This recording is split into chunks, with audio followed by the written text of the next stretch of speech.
کۆمیتەیە پەیوەندیان دەرڤەیە جڤاتە سیناتۆران دەستنیشانکردی سەرۆک ترامپ بۆ وەزارەتە دەرڤە پەسەند دەکات.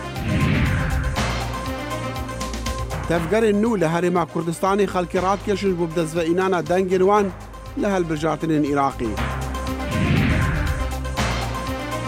و ئەمێ وا ببن ناوزانکۆیە یەڵ دیرۆکاوێ و ئاڤاهیên wên kevnar û sirinj rakêş.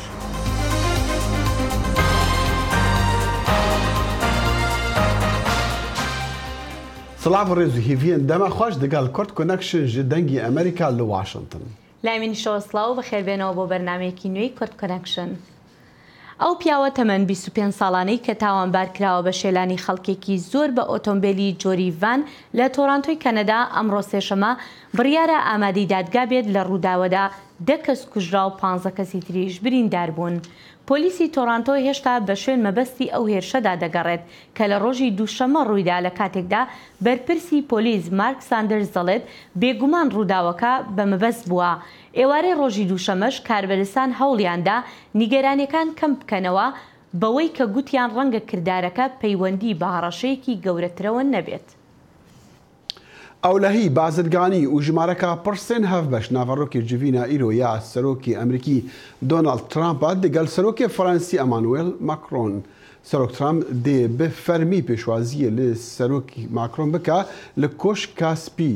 سەرۆکی فەڕەنسیشی دێ هەوڵ بدا سەرۆک ترامپ قایل بکە کو ji پەیمانە ناڤوکیە دەگەڵ ئیرانی خوا نەڤەکێشە. ئەو هەروەسا دێ گوتارێکی بە زمانی ئینگلیزی لێ کۆنگرسێ بدا.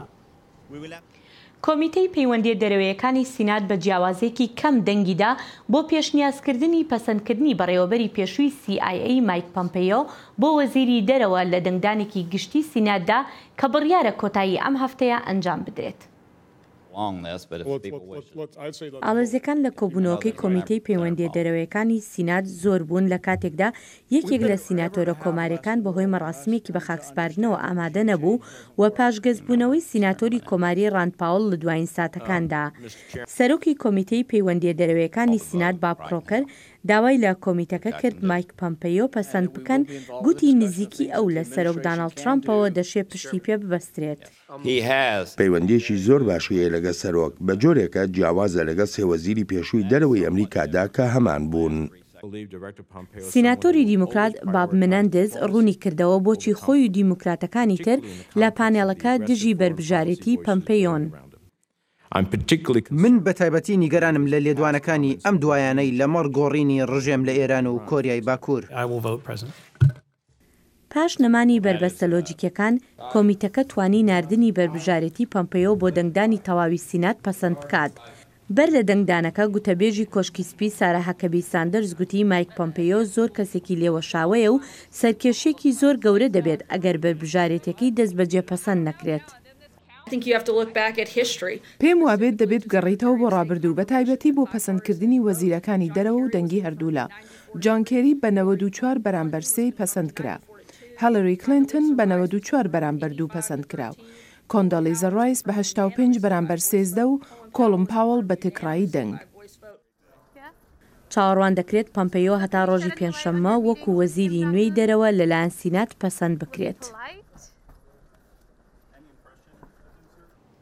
کۆشکا سپی دەبێژە ئارمانجا داوی یا هەر دانوستاندنەکە سەرۆک دۆناڵد ترامپ و سەرۆکی کوریا باکوور کیم جۆنگ ئون نەهشتنا چەکی کیمیاییە و فشارە هەری توندە ئەمریکاژی لەسەر پیۆیەنگی وی هەر بمینە. پەیفدارە کۆشکا سپی دەبێژە بساناهی ئەم باوەریە بگوتنین کیم نائینن وی گوتجی ئەم هەنێک پێشکەتنان یان پێشڤەچۆنان دەڕێکا ڕاست ڕات دەبینن لێ ڕێکەکە درێژ لێ پێشمایە. هێشتا کوریا باکوور ڕازی نەبوویە کو دێ جەبلخانە خۆیان ناڤوکی ژ ناو بە سەرۆک ترامپژی نەپشت ڕاستە ژ ئەنجامێن دانوستاندنان کو ڕەنگە لە درەنگیە مەها پێنج یان لە مەها شەش دێنکردن. کۆبوونەوەی نێوان سەرۆکی کۆریای باکوور کیم جون ئون و سەرۆکی کۆریای باشوور مون ژی یێن کە بڕیارە لە ڕۆژی هەینی ئەنجام بدرێت چاوەڕوان دەکرێت کڵێشەیەکی داماڵینی چەک بەرهەم بهێنێت کە سەرۆک ترامپ بتوانێت لە کاتی کۆبوونەوەی لەگەڵ کیم پشتیوانی لێ بکات. پشتڕاستکردنێن ڤان دومەهەیان یا کوریا باکوور و ڕاگرتنا تاقیکردنا موشەکن ناڤۆکی گەشتبینی پەیدا کردە و ڕێکەفتنە کوێ ببە لێ نەدیارەکە ئەگەر ڕێکەفتن ڕێکە ئاشتیەدا بێکردن. دوو کۆمجڤینên di salên 2000 û 2007 da di navbera her du Kuryan da pêk hatine her du jî li Kurya Bakur bûn. Diyayekê da daxuyaniya hevbeş hat weşandiniya girêdayî pirsên mirovayetî û hevkariya di navbera her du welatan da. û jiya duan piştevaniya aştiya mayînde û peymana aştiyê bû ya ku Amerîka û Çînê serkêşî dikir bû nihêştina bername Pyongyang yê çekê atomî.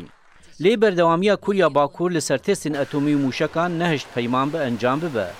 Li jê roşnaya komcivînên vê heftiyê di navbera Kurya Bakur û Başûr da pêşketin hene dibe ku carek din li ser pirsên atomî pêkhatineka din bi encam bihêt. Sizayên aboriyên welatan bi pêşengiya Amerîka bargîraniyekî mezin ya aborî peyda kiriye dibe ku ev bibe givaşiner ser serkirdeyetiya wî welatî ku dest ji çekê navokî berde. Eger wiha berdevam bike dibe ku perên biyanî bi ser kevin û paşê Kurya Bakur di dawiyê salê de rastî rewşekî meteseder were. Kim Jong-un serokê Kurya Bakur dest ji gelekî mercan berdaye. Di axiftinên derbarê destberdana ji çekê navokiya bêşert û mejda her wiha tekeskirina li serbcêanîna şertên berê nake yên weke divê Amerîka ji nîvgirava Kurî derkeve û herî dawî jî ragirtina testên atomî û mûşekan û girtina bingehê atomî yê wî welatî. Lê dîsa ne zelalekanê Kurya Bakur vê carê dê sûzên xwe yên duwarê çekê navokî da bicih bîne yan na. Em nekarin piştrast bikin ku Kurya Bakur de dest ji çekê navokî berde. Dibe ku dixwaze beşdarî di komcivîna li gel Amerîka da bike, da ku bi şêwekî demkî ji dorpêça konehetê daye xwe rezgar bike. Serokê Kurya Başûr Moon Jae-in di danûstandinên pêşwex da got ew amade ne bi temamî dest ji çekê navokî berdin. Serokê pêşverû destekê dide tedbîrên Amerîkî yên tund ji wana belavkirina mûşekên tad bi cihkirina wan li Kurya Başûr.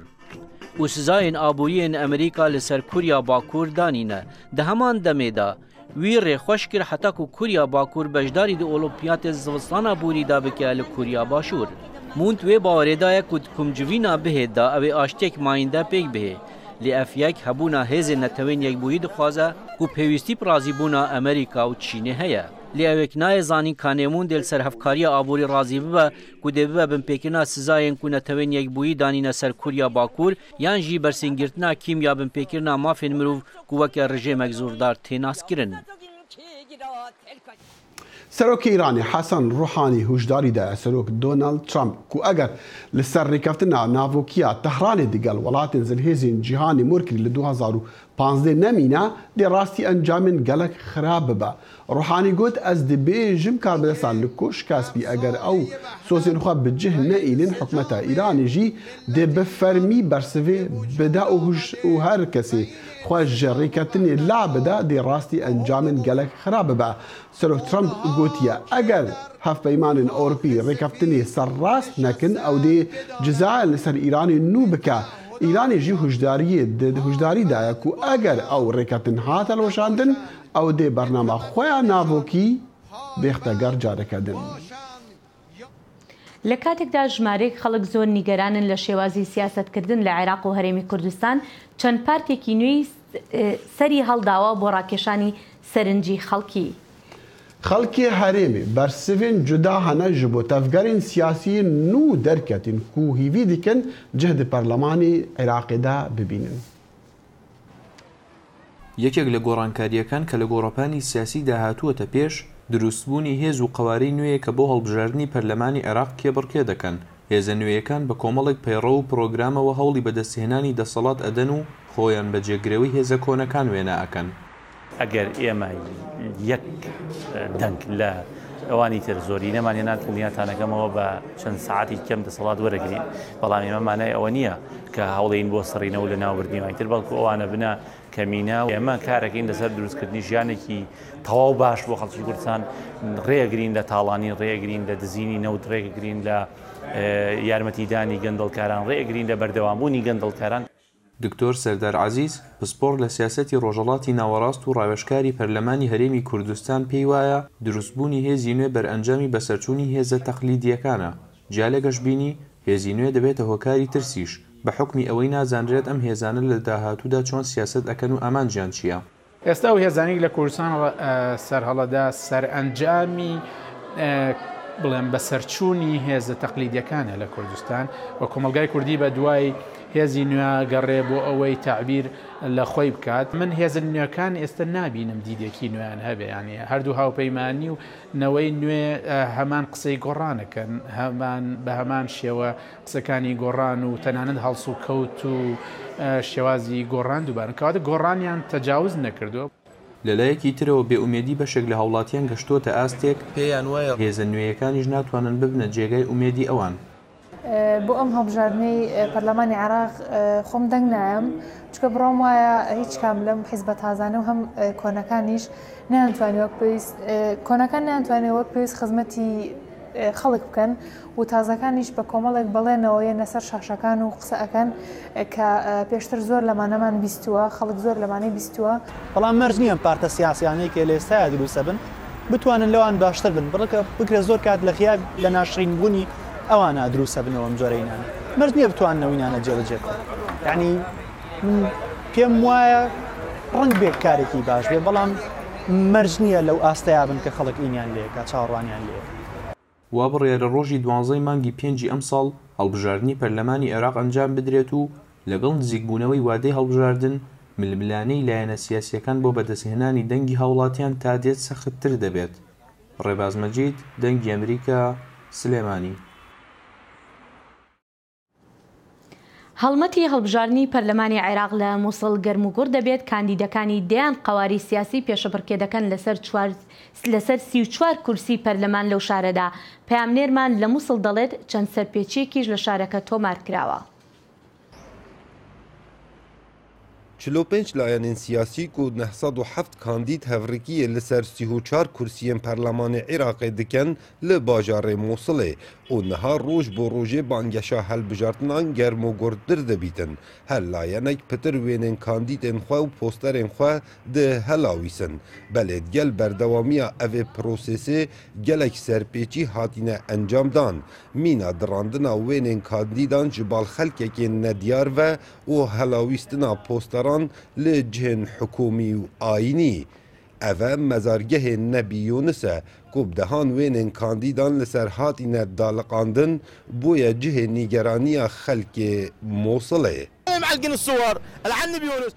ئەوێن وێنە لەسەر نەبیونس هەڵواسین ئەگەر وان خێرێک هەبا دا نەبیونس ئاواکەن ئەو کەسن درەوین ئەگەر خێرێک وان هەبا ئەوی مەزارگەهیدا ئاوادانکەن ئەرێ ئەv مەزارگەهە مانە پێغەمبەرە بلا بهێن ئاواکەن وڵاتی ئاواکەن بلا ئەوی زبلی ڕاکەن ئەv وێنە بە ملیاران دینار لێ هاتینە خەرجکردن بلا ئەو پارە لەسەر هەژاران دابەش کردبا بلا وڵات بوان پاران ئاوادان کردبا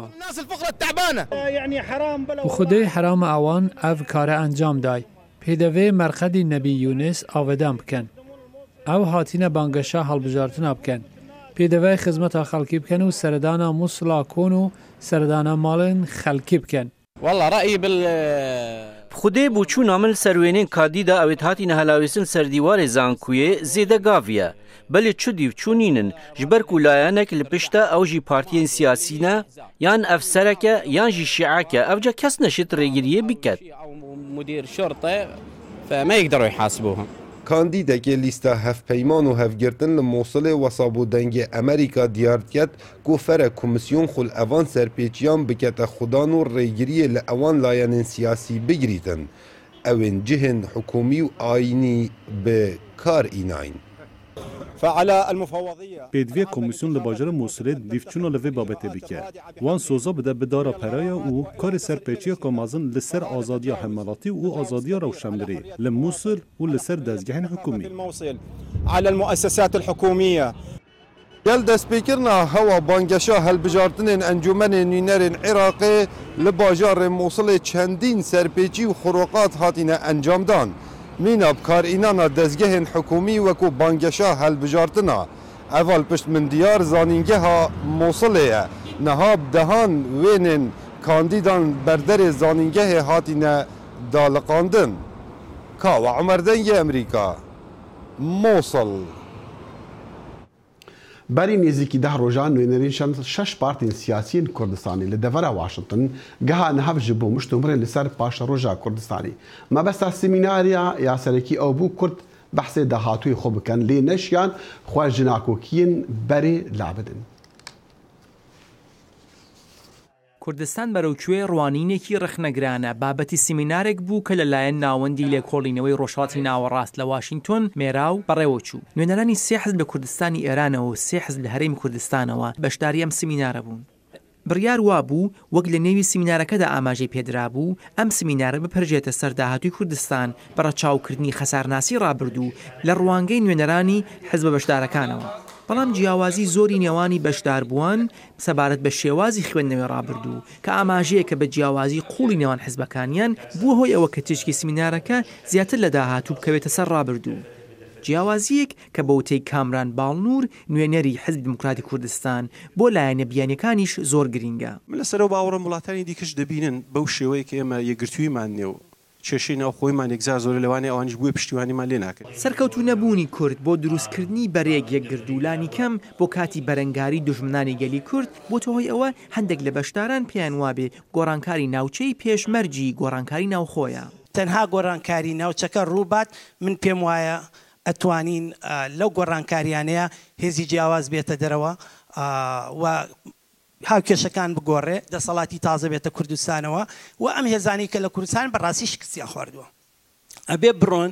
بەڵام نوێنەری پارتی دموکراتی کوردستان لەسەر ئەو باوەڕەیە کە هەموو حیزبەکان وەکو یەکوان و جیاوازیی تایبەتیان نییە و ئەوانیش کاکاتێک خەڵک نایەنەوێت دەست لە دەسەڵات ناکێشن. بەجێ بێڵن چی بەجێ بێن حکومەت بەجێ بێنن گۆڕان بێت بتە دیکتاتورە سەرما فارز بێت ئێمەرن بەدەنگدانە ئێمە بەجێ هێڵانین کە ئێمە حکومان کردووە فاشەرمان کردو بەڕای جەنابی احترام بوو جەنابەت من بەسەرکەوتوو دەزانم بەڵام من کەس بکەس بەجێ ناوەری مش بەجێرام دەریت بەجێ بێڵە و بنەیتر بکوژین و سەریتر بپرین ئەوە غەڵەتە من لەگەڵ ئەوانین بوویتر بەجێ بێڵین ملت بڕیارەدات کێ حکومەکەت کێ حکوم ناکات. بەشداربووان هەر کام لە ڕوانگەی خوانەوە ئاماژەیاندا بۆ هۆکاری شکستەکان. یەکێک لە تایبەتمەندیەکانی سیاست لە ناو نەتەوەی کورددا لە ڕاستیدا تێکەڵبوونی سیاسەتە بە ڕۆمانتیسیزمەوە. نەبوونی هزری سیاسی بە باوەڕی من کێشەیەکی تری لە ڕاستیدا کۆمەلگای ئێمەیە کە یەکێکتر لە کێشەکان نەبوونی چینی مامناوەندی سربەخۆیە. بابەتی دەوڵەتی نەتەوەی کوردیش یەک لە بابەتانە بوو کە بەشداربووان لەسەری هاوڕێی نەبوون. بۆ دروستکردن دەوڵەتێکی نەتەوەی ئەمڕۆ تۆ دەبەستیە خاڵەتە بێ دەبێت پشگیرێکی تەواوی دەوڵەتێکی زلهێزی جیهانی دەگەڵ بێت. دوو پشگیری زلهێزێکی هەرێمی. سێ یەکگرتووی نەتەوەیی و ئامادەبوون بۆ هەموو زۆر قوربانیدان و کارەساتێک. ئەمەش لە کاتێکدا کە نوێنەرێکی نیشتمانی لەسەر ئەو باوەڕەیە کە چیتر سەردەمی دەوڵەت نەتەوە نەماوە. دەگەڵ دەوڵەتی نەتەوەی کۆکنیم لە بەرچی دەوڵەتی نەتەوەی بەسەر چوو. ئێمە بە تایبەت لەو جوگرافیای کە ئێمە تیایدا دەژین دەوڵەتی نەتەوەی خەونە. ئەم جیاوازیانە کاتێک دەگەیشتە باسی ئەوەی لە کەرکووک ڕوویدا زۆر زیاتر بەرچاو دەهات. کاکە ئێمە دەستمانداوە تیشێکی نەتەوەی 100 ساڵە بەدوایین. 100 ساڵە وەکو پێم وتی ئەمە خەونی کەسێک نییە خەونی سەرکردەیەک نییە خەونی هەمومانە ئەی کاتێک کە خەونمان ئەزڕێندرێت ئەبێت لێ پێچینەوەی تیابێت. بەڵام من وەکو کوردێک بە شتێکی پیرۆز دەزانم شتێکی ڕەوا بوو وەختی خۆی بوو پێویست بوو بکرێت و هیچ پێویستی بە احتیزاریش نییە بۆی بخۆزین نە لە عەرەب و نەک لە کەسی. بەڵام بە باوەڕی بەرپرسانی مێراو ئەم سمینارە بۆ یەکەم جار لە دەرەوەی وڵات توانی نوێنەرانی 6 حزبی کوردستانی پێکەوە کۆ بکاتەوە بۆ باس لەسەر بابەتە گرینگەکانی پەیوەندیدار بە کوردستانەوە. شاهد عەلەوی دەنگی ئەمریکا. ناوەندی لێکۆڵینی ڕۆژهەڵاتە ناوین مێراو 1 لە واشنگتن هاتی دامەزراندن ئەف سمینار ڕێخستە بوو سەرۆکی ناوەندی ناسر بابە خانی میوانی کورد کونەکشنە کاک ناسر زۆر بەخێر بیت. بۆ کورد ناتوانێت باس لە دوا ڕۆژی خۆی بکە بەبێ ئەوەی بگەڕێتەوە ناکۆکیەکانی ڕابردوو.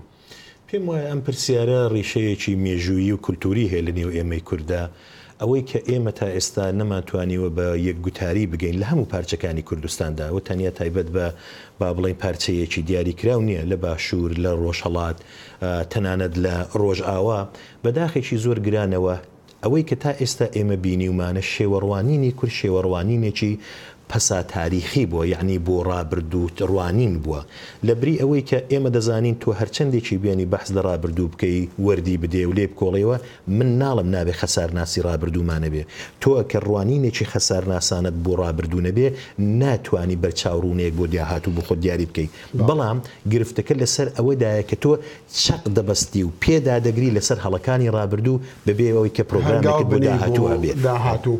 میرا و ناوەندی کە تازە دامەزراندووە جەناب سەرۆکی ناوەندی بۆمان باسکە ئەمە چ هەنگاوێک بوو و ئەمە ئەم سیمینارە یەکەم هەنگاوی ئەو بیان یەکەم چالاکی ئێوە بوو. ئەوە دیارە پێنجم چالاکی بوو، یعنی ئەمە پێنجمی سمینارەکە لە دەڤەری واشنگتۆن بەڕێوە دەچێمە پێشتر کوردستان پاش ڕێفراندۆممان هەبووە سمینار هاوکارانی خۆتان بەشدار بن تێیدا نەبوونی ژنی کوردی ڕۆژهەڵات لە بزوتنەوەی کوردیدا بەشدار بووە تاوتۆکردنی ڕاپەڕینی خەڵکی ئێران لە دەسامبری ڕابردوودا ئەمانە هەموو سمینارەکانی مێراو بوون دیارە هاوڕێیانی دەنگی کوردی ئەمریکاش بەشدار بوون بە حقیقەت زۆر بە کورتی لەو ماوە کورتەیدا ئەگەر دەرفەتم هەبێ ئاماژەی پێ بکەم بەداخەوە کورد تێوەری ماندووی دەکات کورد نەتەوەیەک نییە کە فێری تەحلیل و لێکدانەوە ئەنالیز بوو بێ ئێمە زیاتر میلەتێکی با بڵم ساتین یعنی تەنیا لەو ساتەی کە تێیداین یعنی خەسار ناسانە ناڕوانین ڕابردوو و هەنگاو بە قەولی جەنابەت نانێن بەرەودا هاتوو بۆیە بوونی وها ناوەندێک بۆ ئەوەی کە بتوانێ لێکدانەوەی لەسەر دۆخی کورتە بێ بەگشتی لە هەر چوار پارچە ئێمە لە سەراسەری ئوروپادا نیمانە لە ئەمریکادا نەمان بووە لە ماوەی 50 ساڵی ڕابردوودا کە ڕەوەندی کوردی شکلی گرتووە لە ئوروپا و لە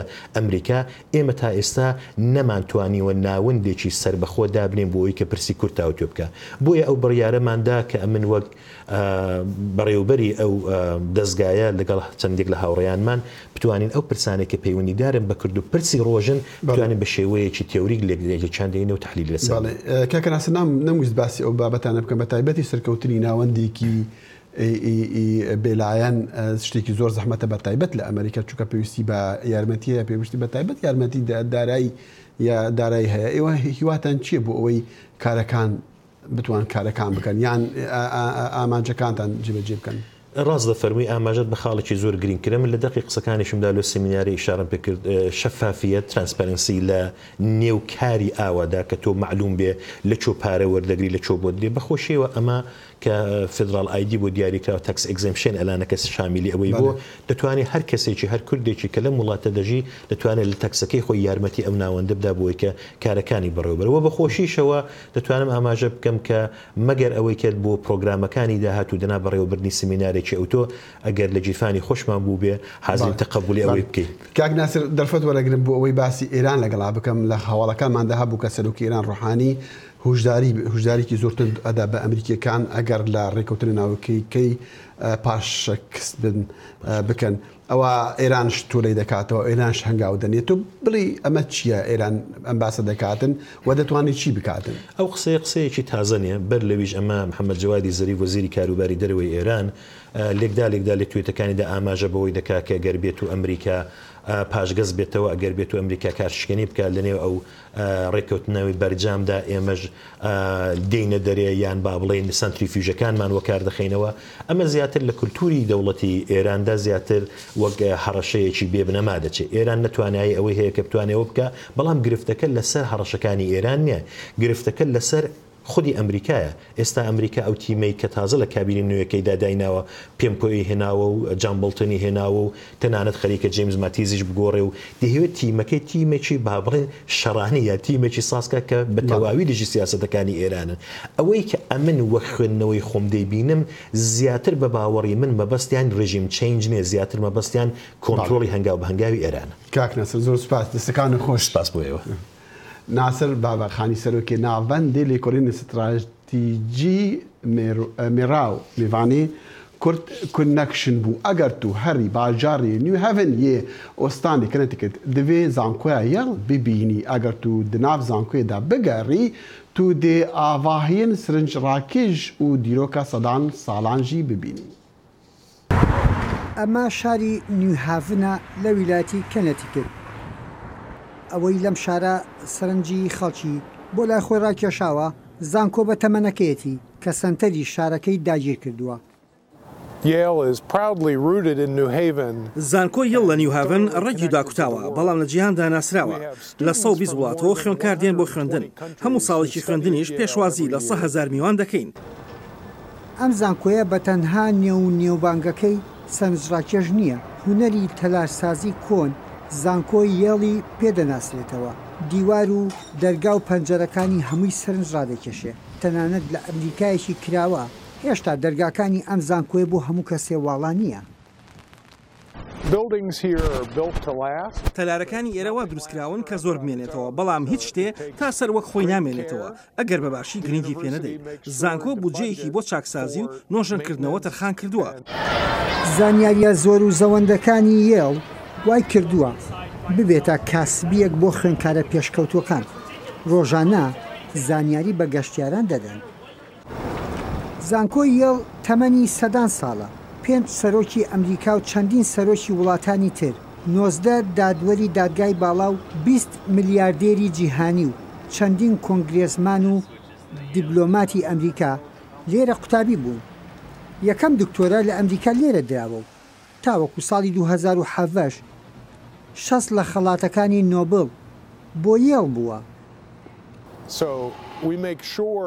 ئەگەر دڵنیابین لە هەر خوێندکارێک کە ئەو مەرجانی تیادایە بێگوێدانە ڕۆژی ئابووری ئەو کەسە یان خێزانەکەی وەردەگیرێت. لەم کتێبخانەیە 15 ملیۆن مجەلەدی تێدایە. وەک بەرپرسی ئەو شوێنە باز دەکات کەم کەس لە توێژەرەوەکان کە بێنە ئێرە بە دەستی خاڵی بگەڕێنەوە. لە یێڵ باوەڕمان وایە کتێبخانەکە دڵی زانکۆکەیە. کتێبخانەکەمان خاوەنی ملیۆنان سەرچاوەیە و خاوەنی سیستمێکی کاراشە بۆ دابشکردنی. دەرگاش وڵایە لە بەردەم توێژەرەکان لە تەواوی جیهاندا. لە ئەمریکا بۆ یەکەم جار خوێندنی هونەر لەم زانکۆی دەستی پێکردووە. کاتێ بەنێو شاکارە هونەریەکانی مۆزەخانەکەیان گوزەرەبی ئەوسا دەزانی هەکبەی ئەم زانکۆیە چەند پڕە. بە بڕوای من یەڵ لە ڕاستیدا ناوداری بە هونەریەوە دەرکردووە کە ڕێگی لە مرۆڤایەتیدا داکوتاوە یەکەم جار بووە ژنان تێیدا بخێنن. کە دێتە شاری نیوهاڤن ناوەندی شارەکە زانکۆی یێڵە. ئەو زانکۆیەی زیاتر لە 200 ساڵە دەستی بە مێژوەکەیەوە گرتووە و هێشتا وەک زۆرێگەڵێن لە لووتکەدایە. یحیا بەرزنجی دەنجی ئەمریکا، شاری نیوهاڤن، ویلایەتی کەنەتیکت. سەرۆکی پێشووی ئەمریکا جۆرج H.W. بوش لە ژێر چاودێریەکی ڕژدایە لە نەخۆشخانە پاشەڵکردنی خوێنی. گوتەبێژێکی خێزانەکەی گوتی نەخۆشکەوتنی بوشی باوک تەنها چەند ڕۆژێک پاش کۆچی دوایی باربرای هاوسەرێتی کە لە ڕۆژی سێشەمەی ڕابردوو کۆچی دوایی کردووە. کەناڵی CNN ڕایگەیاندووە کە ئەندامانی خێزانەکەی نیگەران بوون لەمەڕ چۆنێتی مامەڵەکردنی دەرونی لەگەڵ مەرگی هاوسەرەکەیدا. بوشی تەمەن 93 ساڵان لەم چەند ساڵی دواییدا چەند جارێک بەهۆی ناجێگیری تەندروستی لە نەخۆشخانە ماوەتەوە. هێرۆچە یەک ژێنەریتن جوانن ئەمریکاوە ڕێزێ لە ناودارێن خوا دەگرن.